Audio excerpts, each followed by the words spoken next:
welcome back to my film and TV channel. Hope you're all staying safe and well. We're going on to Amazon Prime today for an 8-part Australian comedy police procedural drama. There you go.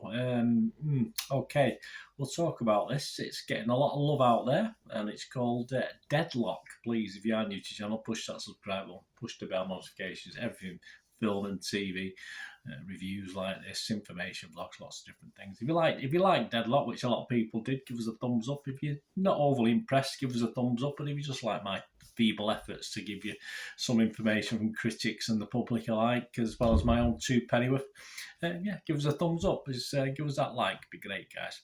Right, 8 parts, yes, an 8-parter. By about 40 minutes to 50 minutes, all different time. In the old days, when they had to do these things for telly, they had to get adverts in, they were very precise, and now they don't seem to care anymore, do they?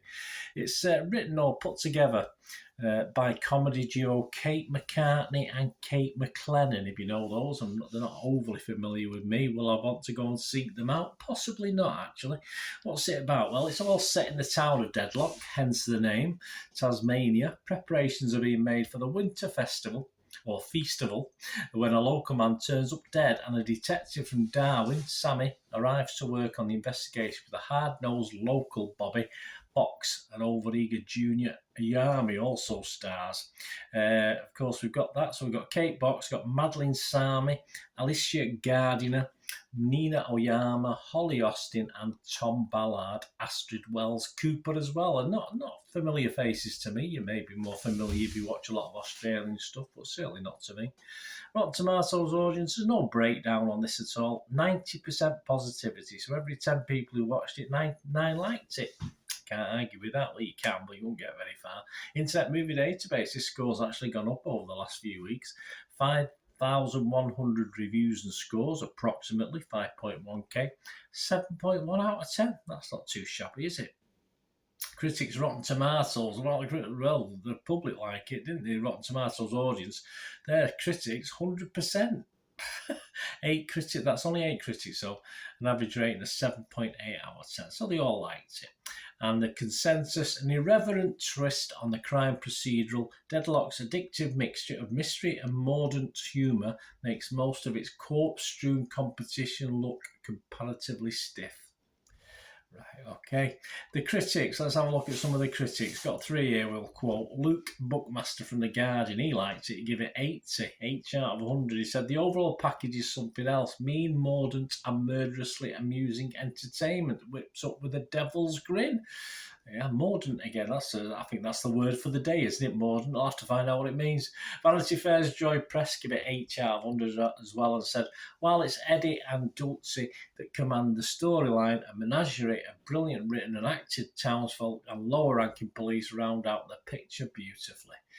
There's a lot of love out there for this, isn't there? Deciders Joel Keller, he only gave it 70, but still pretty good. Deadlock is a show that doesn't make fun of murder.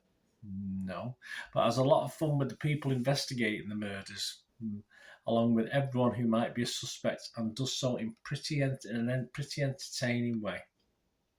Right, there's the positives, guys. Not many negatives until you get to little old me, because, as I said, there's a lot of love out there, but for me, not so much.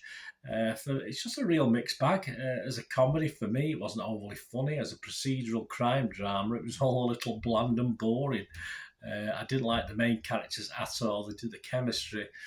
I suppose it worked, but it certainly didn't work for me. And there's not a single character I probably invested on or cared about. And the trouble is, with no investment, so lack of investment in the story for me throughout. Perhaps McCartney and McLennan are not my sort of thing. I'll have to. Well, I'm not even going to bother looking at what else they've done, because based on this, I don't particularly want to watch it. But it just bored me.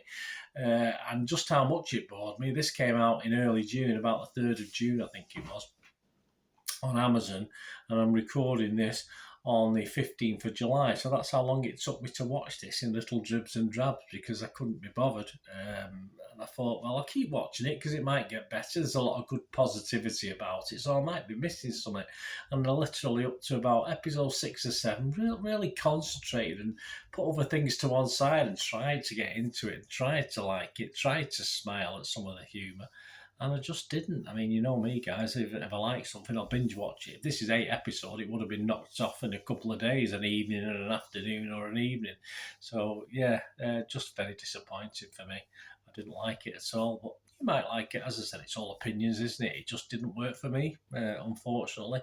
So for Rotten Tomatoes, it would be rotten. Metacritic, it would be negative, and I'm sorry, if it doesn't rate a 5 out of 10, I don't give something a score, so this is going to get no score from me. I didn't like it at all. Let me know what you think, guys. Anyway, as I say, you might have enjoyed this. A lot of people did. I'm just a bit of an exception on this one, and my apologies for that, but I have to be honest, didn't like it at all. Let me know, guys. Great to have your comments on this or anything to do with film and TV. Always very welcome. Thanks for watching. Till we meet again, that's one thing, don't I? Stay safe, everyone. Bye for now.